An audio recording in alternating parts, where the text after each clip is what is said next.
Hello travelers from around the world. In today's video, our journey takes us to one of the most interesting cities in the United States. After visiting Miami, Deerfield Beach, and Palm Beach, we continued our way north to a city that you should never miss if you come to Florida. Of course, we're talking about St. Augustine.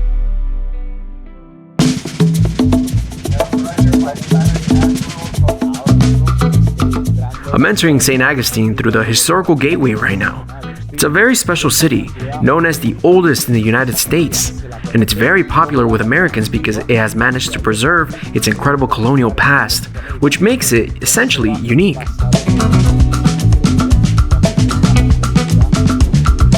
St. Augustine is located in St. Johns County, Florida, about 60 kilometers south of Jacksonville. This part of Florida is known as the First Coast, as St. Augustine was the first permanent settlement established by European settlers in the country. On every corner of this town, you will see big signs that read, "The oldest church in the United States," or "The oldest school, square, wax museum," and so on. St. Augustine is unique thanks to its history, atmosphere, narrow streets, and historical buildings. You feel like you're strolling through a colonial town in Latin America or a Spanish village. Any guidebook will list dozens of recommended attractions in St. Augustine, but the city itself is already like a magnificent open-air museum. It has a population of just 15,000, but more than 2 million tourists come here every year.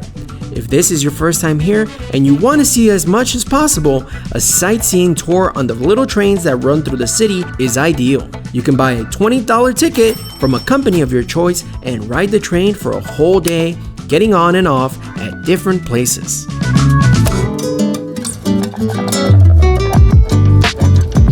The history of St. Augustine is really fascinating. It was founded in 1565 by Pedro Menéndez de Avilés, a Spanish explorer from Asturias who came to Florida with the intention of expelling the French Huguenots and establishing a stronghold on the peninsula. Menéndez and his crew first sighted this land on August 28th, St. Augustine's Day, hence the city's name.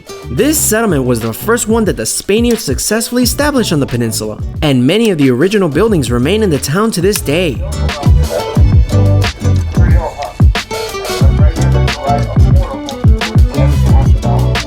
One of them is the chapel known as the National Shrine of Our Lady of La Leche, dating back to 1609. Today, this secluded spot is a Catholic pilgrimage site, and we recommend you visit it if you want to escape the hustle and bustle of the old town. For over 300 years, St. Augustine was the most important town in the southeastern United States and played a key role in Florida's history. It became British in 1763. A few decades later, it was regained by the Spanish crown, and in 1821, it was ceded to the United States. This tangled history led to some very curious developments. For instance, it was here that the very first slaves were originally brought by ship, but it later became a refuge for slaves from British Florida. And during the period of British rule, most of the population spoke Minorcan.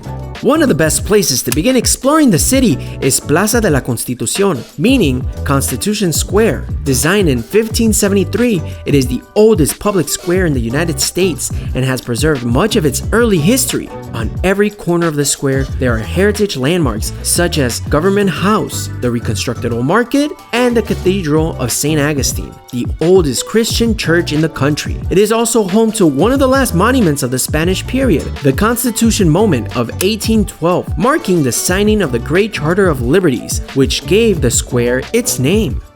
By the way, what you see here on the trees is called Spanish beard, or Spanish moss. It is typical of the humid climate of the southern United States and is an integral part of the landscape of this region.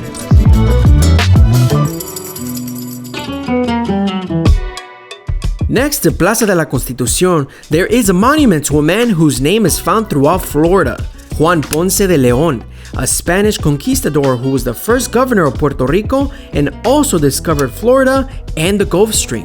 Interestingly enough, there's still much debate about where exactly he first set foot on the peninsula. Curiously, at the time he and his crew thought it was an island and never realized the significance of their discovery. Their expedition landed on this coast on Easter Sunday, which in Spanish culture is called Pascua Florida and means flowery Easter. Given this and the incredible beauty of its nature here, I'm guessing it didn't take them long enough to decide on the name.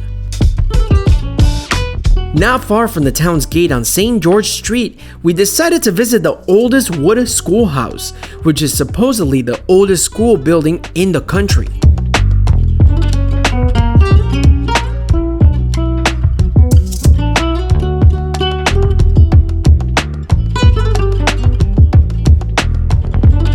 There is a misconception about the cone, or so-called dunce cap, which is that it was not actually put on those who misbehaved, but rather on those who helped the teacher. Well, good to see you. Wow. Welcome to the old school and to the mid-1800s. I say that because this is how the nation's oldest wooden schoolhouse looked at that time, and our clothing is of that period. We was dressed this way in 1931 by graduates of the class of 1864. That's right, Johnny. They also decorated this little school the way they remembered it when they were here. As a matter of fact, on the back wall, there are some photographs of the class taken at that reunion and the class roll. The school itself was built sometime before 1763. During the first Spanish period. Very good, Johnny. This is the oldest wooden structure in St. Augustine, and it has never been reconstructed. Some might argue this, but in theory this is the oldest surviving wooden school in the United States. It was built in 1702, but there is some controversy about that, as it's said that the first official classes didn't start here until the 1780s. Either way, it is clearly a very old building, judging by these curious characters studying here.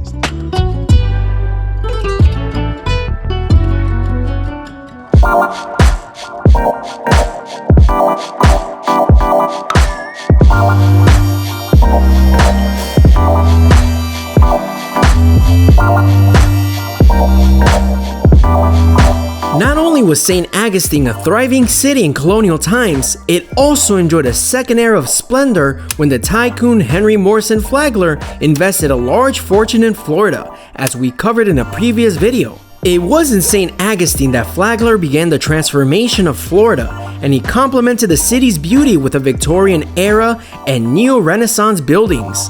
The most famous of them can be found just outside the old town, the 1887 Alcazar Hotel, now a museum of the United States Gilded Age, and the impressive 1888 Ponce de Leon Hotel, now home to Flagler College. The Standard Oil founder also financed many churches in the city. Next to the hotels is the most impressive, the Memorial Presbyterian Church. This church was built to honor his daughter Jenny, and Flagler himself, his daughter, granddaughter, and his first wife are all buried in its mausoleum.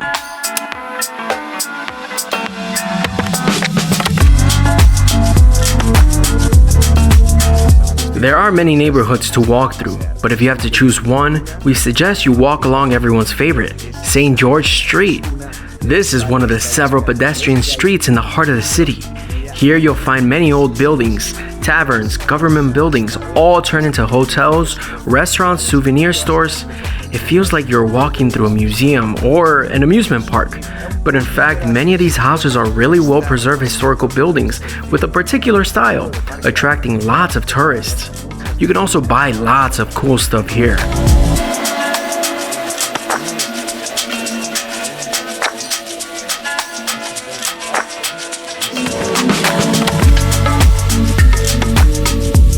There is another attraction in St. Augustine, which alone makes it worth visiting. At the end of our trip, we traveled back in time once again by visiting the Castillo de San Marcos.